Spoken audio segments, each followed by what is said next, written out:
So in this video, I will show you step by step how you can share your location on iPhone.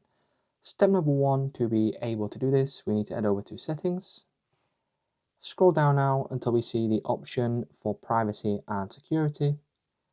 And then from here, you want to click on location services here at the top. Now you want to go to the top here and toggle on the option for location services.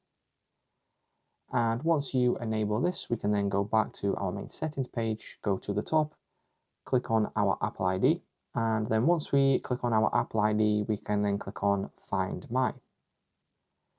Now from here, you want to go ahead and toggle on the option for Share My Location, and then we can then go over to the next step.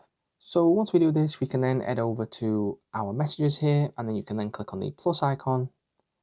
If we then scroll down on the menu, you can now see an option for location. Click on this. And then what you will now get is you will then get a map of your location. And to share your location with this person, you just simply need to click on send pin. And once we do this, you can then simply click on send pin to share your location with that person.